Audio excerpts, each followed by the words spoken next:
برے صغیر کے معاشرے کے اندر مغل بادشاہوں کے خلاف بڑی باتیں سنی ہیں، بڑی باتیں پڑھی ہیں، ایسے تھے، ہوں گے، ہماری بلا سے جیسے بھی تھے ہوں گے، لیکن آپ نے ایک بات کے اوپر غور کرنا ہے، کوئی بھی مورخ یہ بات لکھنے سے عاجز اور قاصر آ گیا کہ جب بھی اذان ہوتی تھی وہ مغل بادشاہ جس کو یہ بڑا برا کہتے ہیں، نماز کا وقت ہوتا تھا تو امامت خود کرواتا تھا، جمعے کا وقت ہوتا تھا تو جمعہ خود پڑھاتا تھا۔ منہج رسول سے یہ بات سمجھ آتی ہے، علماء بیٹھے ہیں، تصدیق کر لیجئے، ریاست کا امام بھی اس کا امام بننے کی کم از کم شرط یہ ہے، کم از کم شرط یہ ہے کہ وہ 5 وقت کی امامت کرا سکے، کم از کم شرط یہ ہے وہ جمعہ۔ اب ذرا غور کرے، عصر کی نماز تو ہمارے حاکموں میں سے شاید کوئی ایک آدھا پڑھا سکتا ہو، ظہر کی، فجر کی کوئی پڑھا سکتا ہے؟ جمعہ کوئی ایسا حاکم یہاں پہ گزرا پڑھا سکتا ہے؟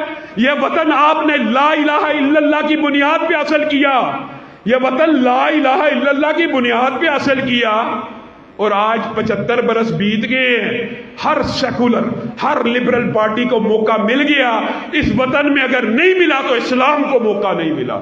کس نے دینا ہے؟ آپ مجرم ہیں۔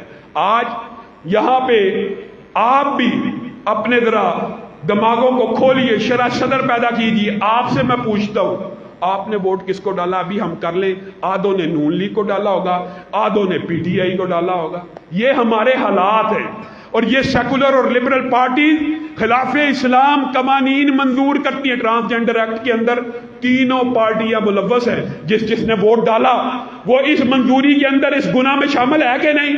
تو آپ نے کیوں اس گناہ کے اندر شامل ہونا ہے؟ آپ اپنی تنظیم سازی، اپنی جتھا بندی 75 برس بیت گیا کیوں نہیں کر رہے؟ اور میرے بھائیوں، بکھرے ہوئے قطرات ہو تو مل جاؤ کہ دریا نظر آئے، بکھرے ہوئے ذرات ہو تو مل جاؤ کہ صحرا نظر آئے۔ علامہ شہید نے بھی یہ بات کہی تھی، اٹھو زمانہ تمہارے قدموں کی چاپ کا منتظر ہے، لیکن وہ منتظر ہی ہے۔ ابھی ہمارے بھائی نے نعرہ لگایا، علامہ صاحب قدم بڑھاؤ، ہم تمہارے ساتھ ہیں۔ میرے بھائیوں، ایمانداری سے بتلانا، یہ نعرہ والد محترم کی زندگی میں بھی لگا کرتا تھا کہ نہیں تھا؟ انہوں نے قدم بڑھا دیا۔ کہاں گئے تمہارے نعرے؟ کہاں گئی تمہاری قسمیں؟ کہاں گئے تمہارے وعدے؟ اور انقلاب کبھی آہوں اور سسکیوں اور نعروں سے نہیں آتے، انقلاب کے لیے نکلنا پڑتا ہے۔ آندھی بن کے نکلو، طوفان بن کے چھا جاؤ، جس طرح علامہ شہید نے کہا تھا کہ تم کسی کی بھیڑ بکری نہیں ہو۔ آپ نے وہ منظر دیکھا ہے، ہمارے کئی بزرگ ایسے ہیں جو زندہ ابھی، جنہوں نے اس شہید قائد کی ایک پکار کے اوپر لاکھوں لوگوں کو موچی دروازے کی طرف کشاں کشاں چلتے ہوئے دیکھا تھا، اور ان کی صدا پہ لبیک کہتے ہوئے انہوں نے پاکستان کے اندر اپنی قوت و طاقت کو منوایا تھا۔ علامہ صاحب کہا کرتے تھے، میں اقتدار کا حریص نہیں ہوں، لیکن میں مقتدر حلقوں کو یہ پیغام دینا چاہتا ہوں کہ ہمارے بغیر، ہمارے ووٹوں کے بغیر، ہماری سپورٹ کے بغیر، ہمارے جتھے کے بغیر تم کچھ نہیں ہو۔ اور میرے بھائیوں، یہ بات بھی یاد رکھو، علامہ صاحب کے پاس اس وقت سیٹ تھی نہیں تھی، ایک بل پیش ہوا جو ان کی نظر میں خلاف قرآن و سنت تھا، ان کے پاس سیٹ تھی نہیں تھی، لیکن انہوں نے ضیاء الحق کو چیلنج کرتے ہوئے یہ بات کہی تھی، جا اگر احسان الہی ظہیر اس بل کی حمایت نہ کرے گا تو اس کو منظور کر کے دکھوا۔ اب مجھے بات بتلائیں، کیا ہمیں خلاف اسلام، خلاف شریعت، یہ جو قانون سازی ہے، اس کے لیے کسی سیٹ کی ضرورت ہے اس کے خلاف کھڑے ہونے کے لیے؟ اور میرے بھائیوں، کیا تم دفاع صحابہ کے لیے میرا ساتھ دینے کے لیے تیار ہو؟ اور اس کے لیے ہمیں کسی سیٹ کی ضرورت نہیں ہے۔ ختم نبوت کے لیے میرا ساتھ دینے کے لیے تیار ہو؟ دفاع اسلام کے لیے میرا ساتھ دینے کے لیے تیار ہو؟ پھر ٹوٹ گریں گی زنجیریں۔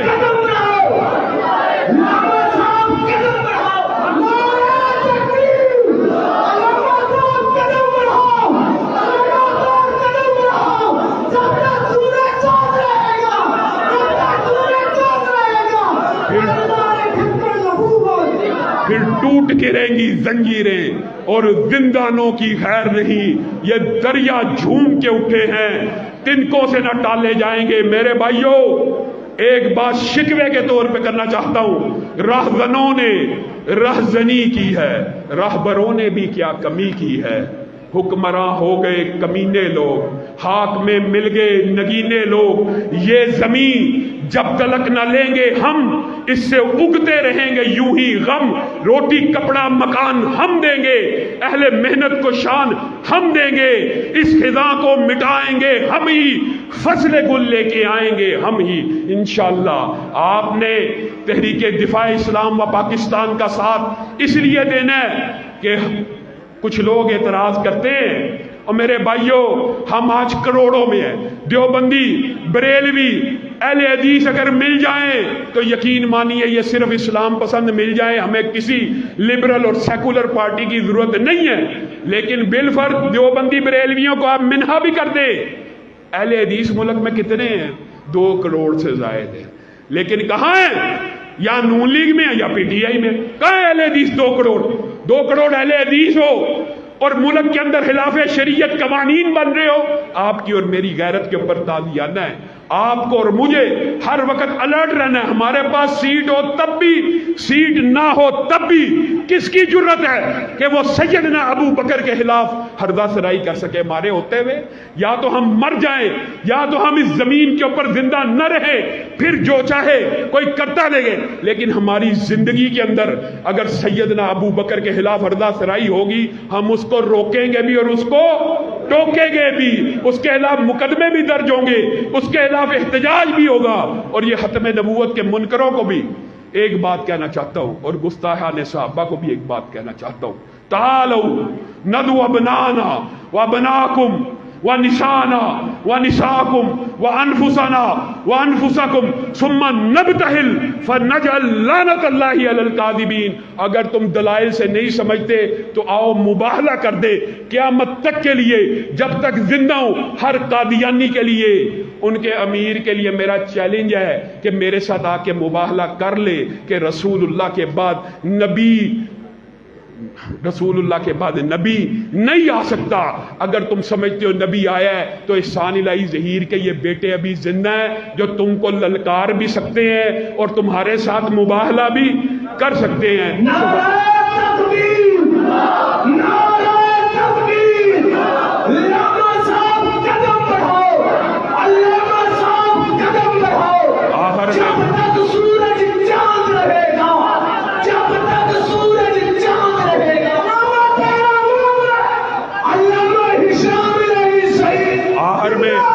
ایک بات کہہ کر میں اپنی بات کو ختم کروں گا، انشاءاللہ ملک کے اندر تحریک دفاع اسلام و پاکستان کی رکنیت سازی جاری ہے۔ 2 ماہ کے اندر 3 ماہ کے اندر اللہ کے فضل و کرم سے ہم نے 13,000 سے زائد رکنیت سازی مکمل کر لی ہے۔ انشاءاللہ اس رکنیت سازی کا جو ہدف ہے وہ 1 لاکھ پہلے ہم نے مقرر کیا ہے۔ جس دن یہ رکنیت سازی 1 لاکھ ہو جائے گی، آپ سے میں آج وعدہ لینا چاہتا ہوں، اس وقت ڈاکٹر شہباز صاحب آپ کو ایک کال دیں گے کہ آپ سب نے مینار پاکستان میں جمع ہونا، آئیں گے انشاءاللہ۔ پھر ہم ہر شہر کی جلسہ گاہ کو لاکھوں فرزندان توحید سے بھر دیں گے، اور اس ملک میں بلٹ کے ذریعے نہیں، بیلٹ کے ذریعے، بلٹ کے ذریعے نہیں، بیلٹ کے ذریعے حقیقی اسلامی انقلاب کی طرف قدم بڑھائیں گے۔ اللہ کی قسم یہ بات آج نکارخانے میں توتی تو محسوس ہو سکتی ہے، آج آپ کو عجیب لگ سکتی ہے، لیکن غور کیجئے 75 برس بیت چکے ہیں، آج تک آپ نے ایک یونین کونسل نہیں اپنی بنائی، ایک ایم پی اے کا حلقہ نہیں بنایا جہاں سے آپ اپنی بنیاد کے اوپر الیکشن جیت سکے۔ ساری زندگی علماء اور طلبہ دین کا یہ کام ہے کہ ان سیکولر اور لبرل پارٹیوں کے جھنڈے اٹھاتے پھریں، ان بے غیرتوں کے نعرے لگاتے رہیں، ان کے جھنڈے اٹھا کر لوگوں کو ان کو ووٹ دینے کی طرف قائل کرنے کی بجائے اپنی قوت کو مجتمع کرو۔ تھوڑے ہو اگر کسی علاقے میں ایک یونین کونسل میں اپنے ووٹوں کو مجتمع کر کے اس یونین کونسل کو جیتو، جن اضلاع میں زیادہ ہو وہاں پہ ایم پی اے کے حلقے میں اپنے ووٹوں کو اکٹھا کر کے، اور یار 2 کروڑ جماعتوں میں 1 لاکھ بندہ نہیں ہے، فائدہ کیا ایسی جماعتوں کا؟ آئیے تحریک دفاع اسلام و پاکستان جو اس نقطہ نظر کو لے کے آئی ہے کہ پاکستان بھر کے اہل حدیثوں کو، دیوبندیوں کو، بریلویوں کو ایک ایسا پلیٹ فارم دینا ہے کہ جس کے اوپر ہم مشترکات کے اوپر اور یہ بات بھی سن لیجئے، مشترکات ہمارے بڑے زیادہ ہیں. ہمارا آپس میں دیوبندیوں اور بریلویوں کا اختلاف ہے مانتے ہیں. کس کے اوپر ہے؟ عقائد کے اوپر، عبادات کی ادائیگی کے اوپر. ان دو اختلافات کے علاوہ بتائیے بین المسالک کیا زنا کے اوپر اختلاف ہے؟ کیا چوری کے اوپر اختلاف ہے؟ کیا شراب نوشی کے اوپر اختلاف ہے؟ کیا سود کے اوپر اختلاف ہے؟ کیا رشوت کے اوپر اختلاف ہے؟ کیا ڈکیتی کے اوپر اختلاف ہے؟ کیا بے حیائی کے اوپر اختلاف ہے؟ اور یہ باتیں جو مشترک ہیں، یہ کیسے ممکن ہے کہ تینوں مسالک بے حیائی کے خلاف ہے لیکن ملک کے اندر بڑے بڑے بل بورڈ لگے ہوں اور ان کے اوپر حیا باختہ عورتوں کی تصاویر موجود ہوں؟ یہ ہمارے اختلافات، ہم جو اچھائی ہے وہ منتشر ہے، اچھائی منتشر ہے اور برائی مجتمع ہے، جس کی وجہ سے آج ہمیں یہ حالات دیکھنے پڑ رہے ہیں. آپ ڈاکٹر صاحب کی قیادت میں ضلع نارووال کی قیادت کا اعلان ہو چکا. آپ ڈاکٹر صاحب کی قیادت میں تحریک دفاع اسلام کے اس پیغام کو گھر گھر لے کے جائیے، اس کی رکنیت حاصل کیجئے، رکنیت سازی کی مہم تیز کیجئے تاکہ ہم جلد از جلد اپنے اہداف کو پہنچے اور وطن عزیز کو جو خالصتاً اسلام کے نام پر بنا، اسلام آباد کی پارلیمنٹ کے اوپر بھی لا الہ الا اللہ کے پرچم کو لہرا دیا جائے.